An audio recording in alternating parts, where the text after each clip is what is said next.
Ladies and gentlemen, we now move to another vital pillar of sustainability, finance, and how capital can be a powerful catalyst for change.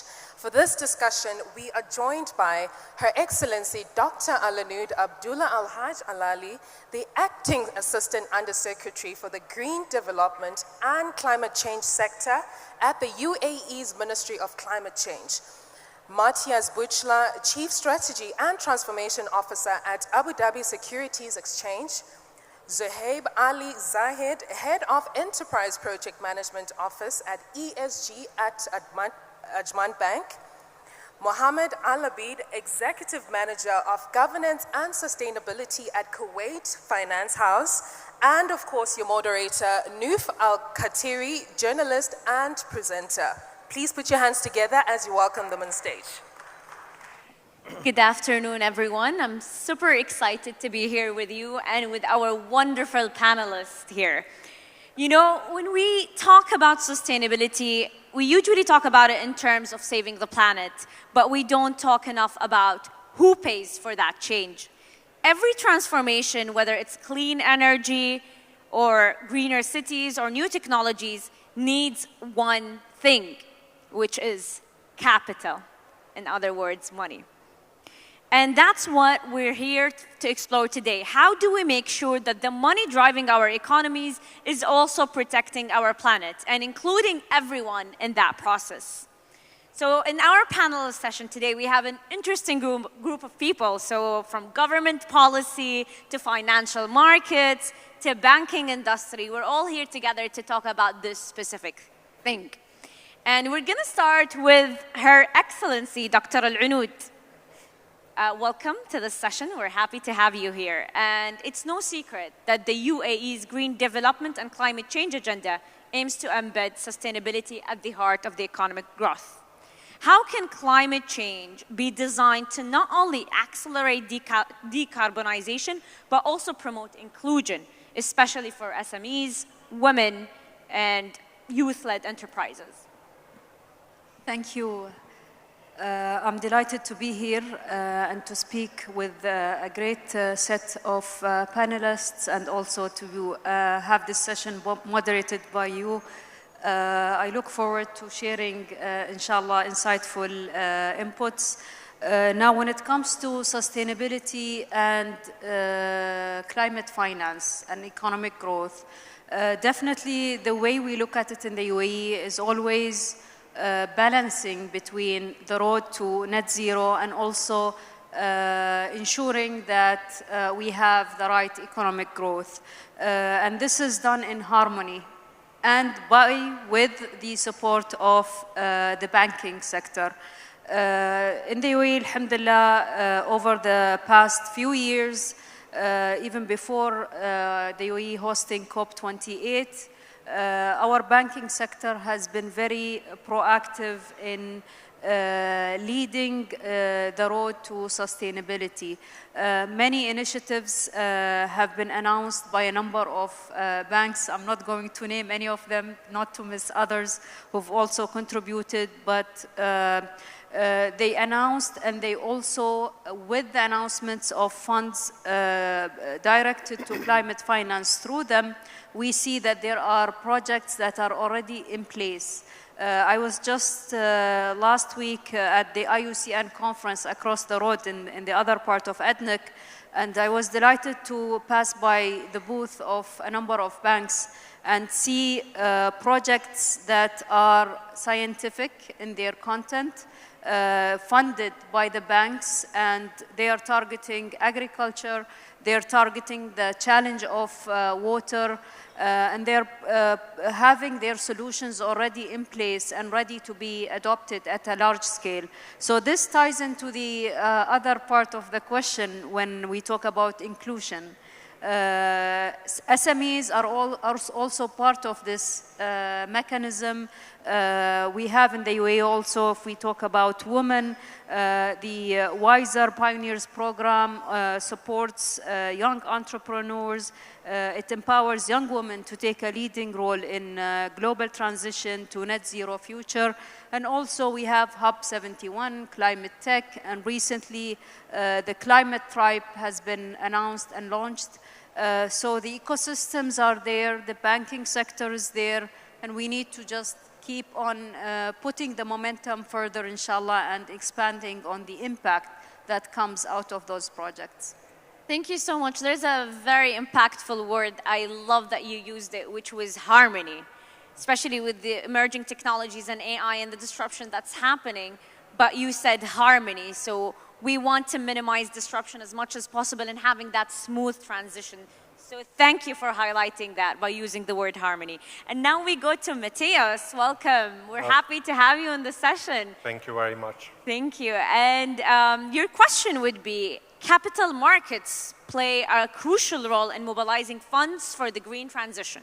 How is ADX enabling investors to channel capital into sustainable and climate positive businesses while ensuring transparency and accountability in ESG performance? Yes, thank you very much for that question. And at ADX, we have a two-pronged approach. So first one, and maybe not known to the wider public, as an exchange, we are actually setting the disclosure policy and guidelines. And we are doing this since 2019. And ever since, we have built on this and have reached a point where we have 31 disclosure metrics that are published by all listed companies on an annual basis. And when you put things into perspective, we have reached 3 trillion dirhams market cap. We're the 20th largest exchange in the world, and we represent a very large part of the GDP of the UAE. So by influencing and giving guidance on what gets reported, it really has a substantial impact. But equally important, besides issuing policies and guidelines, is then actually seeing capital flow. And today you have in ADX 14 listed bonds and sukuks, $4 billion, with many of the market participants from FAB, Adib, as well as Mubadala have issued. And interestingly, we had 9 times oversubscription for these green financing instruments, which shows a very strong demand and confidence from the market and the investors into the green transition of the UAE. Interesting. So we're having here the market's perspective, and I think what you mentioned is very interesting, but how do you manage to keep it transparent for both the investor and the company? How do you know that's not greenwashing, for example? Yeah, that's a great question. And I think the important bit there is, as the UAE is not an isolated capital market, and part of the growth and diversification is also to connect the UAE capital market with the rest of the world. So to answer your question, it is adopting a strong global taxonomy so that local, regional, and particularly international investors are familiar with the ESG policies and disclosure. Interesting. Thank you so much. And we go now to the banking industry, and we start with Zohaib. Zohaib, you came all the way from Ajman, and we're happy to have you here. Thank you. And Ajman Bank has made strong commitments towards sustainable finance and net zero goals. How are you integrating ESG principles into lending and investment decisions to help clients transition toward greener, more resilient business models? Thank you very much. And first of all, I think I would like to thank you for this opportunity. It's a privilege to be among the notable voices who are present here. Thanks to Her Excellency as well. And I think I will continue from where she left off. Banking sector has a very fundamental role in bridging the gap which is there in the funding globally, as well as within the UAE. Back in COP28, the banks came together and they announced 1 trillion dirham of commitment to mobilize sustainable finance by 2030. Back in those days, this was one of the very, very, initial bold steps that the banking sector took. Then if you remember, after COP28 and COP29, all the focus shifted towards the financing gap, how to plug that financing gap, which especially the global south is facing. And this year in COP30, this is again going to be one of the most important topics to see where the funding is going to come from. Now, governments can do only so much, you know. The private sector has to stand up, the ecosystem has to come together, and everybody needs to activate different financing mechanisms to plug this gap.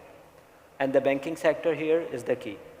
So in the UAE, because I also represent the UAE Bank Federation, the banking sector is just supporting the UAE's national vision of facilitating net zero by 2050 and to align our sustainable finance targets by 2030. Ajman Bank has taken the same, journey forward by committing a modest 4 billion dirham commitment to sustainable finance by 2030, as well as to achieve a net zero by 2050. How we are integrating ESG into our decision making is pretty simple. What we used to previously see as a borrower-lender relationship, now we have to add a third bottom line to our assessment by looking at what is the sustainability or what is the climate footprint of our clients, and be cognizant of their practices in terms of sustainability in making of decisions. Thank you so much. And yes, we're looking forward for COP30, which is going to be in Brazil. And you did touch upon the private sector, which we're going to tackle it in the next round of questions. Thank you so much. And now we go to our speaker from Kuwait, Mohammad. You're, as they say, last but not the least. And I want to ask you about Islamic finance emphasizes ethics, inclusion, and social good. Principles closely aligned with sustainability. How can Sharia complement financial instruments be leveraged to accelerate green investment and support sustainable development goals? Well, first of all, I would like to thank you, and it's an honor to be here with my colleague. Actually, Islamic finance isn't new about sustainability. I think it's two sides for one coin. Actually, if you go deep in the Islamic principle and Sharia principle, you will see the similarity between the Islamic finance and sustainability. Islamic finance, in its core, it's a sustainable finance. The beauty of the Islamic finance is the diversity of the products. So we have like murabaha, we have a sukuk, we have musharaka.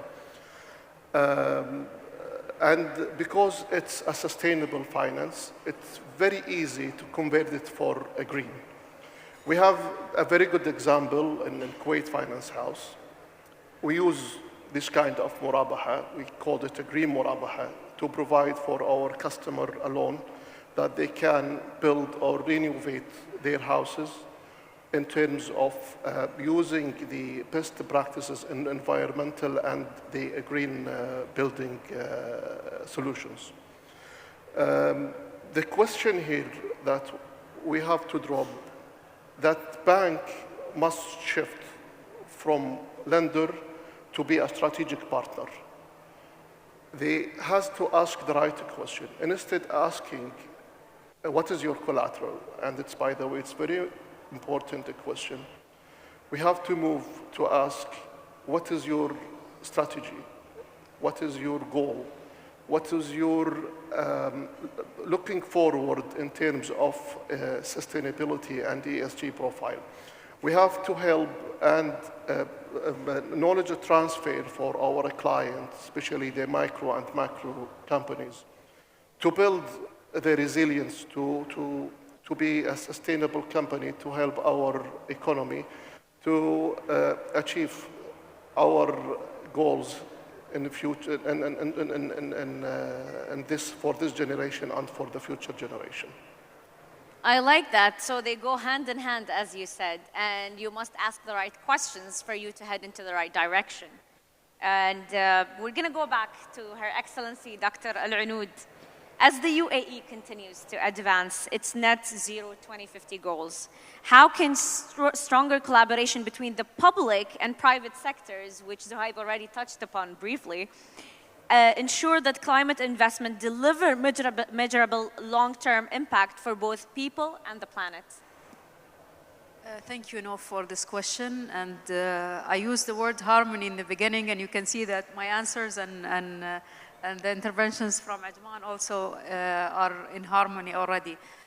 So I'll build on what Zohaib mentioned.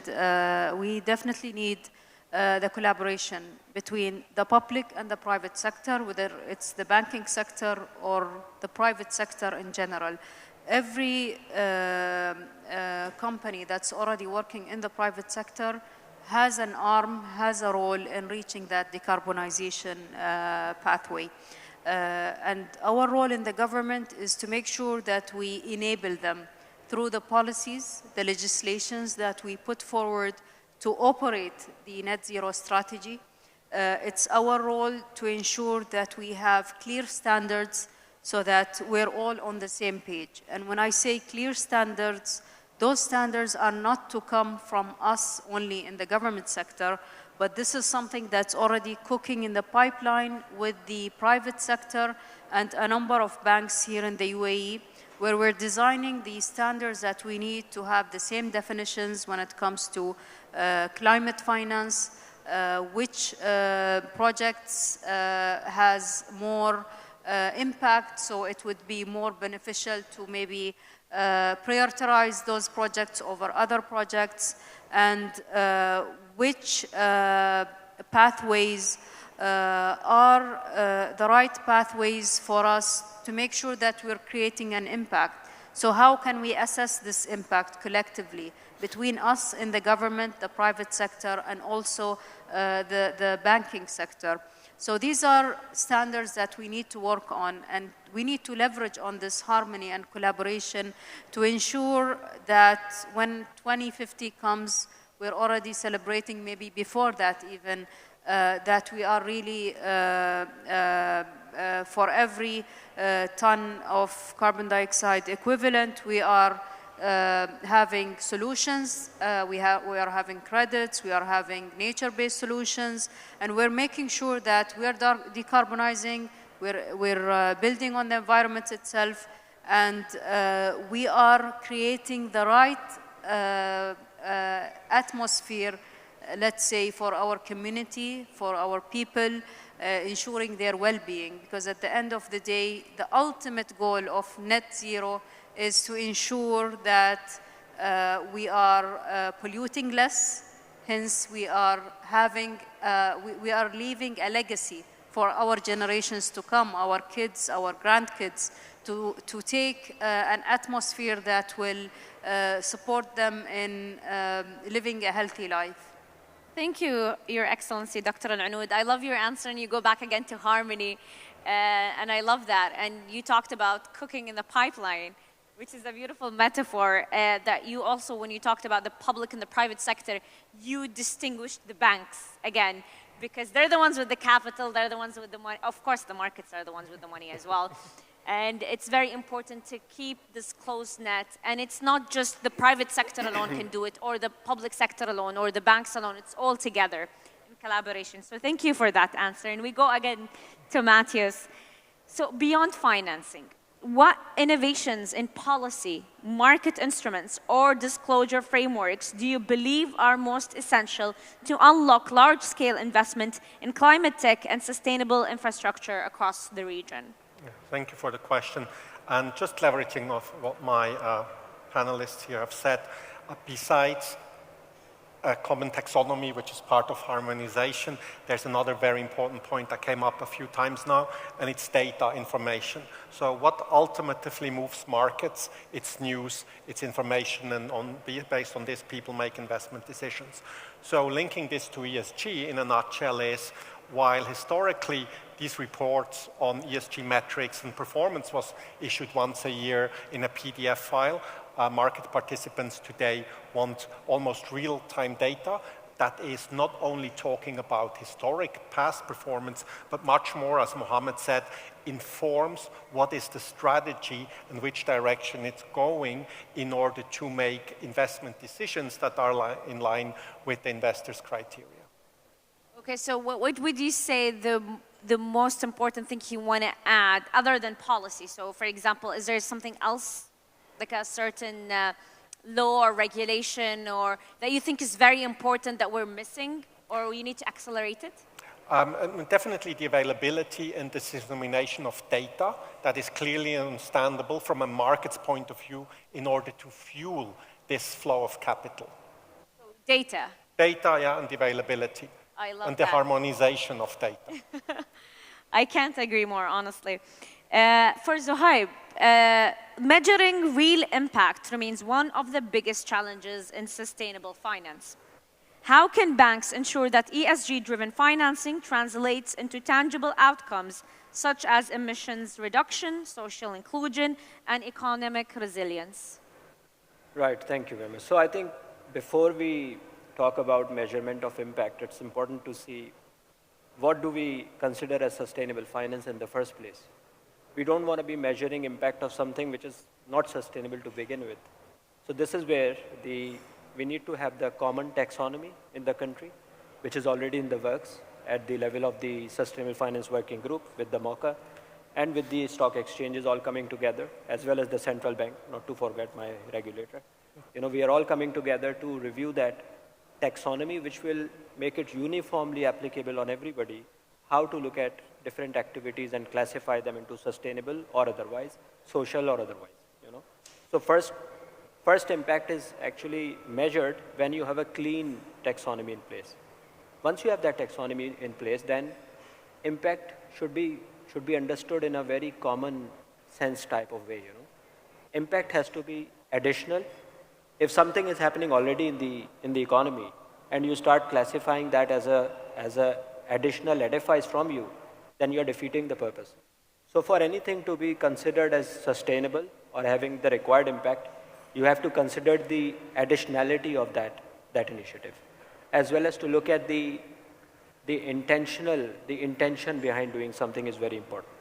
If something is an automatic outcome of an action, then you should not be considering it as a deliberate effort from your side.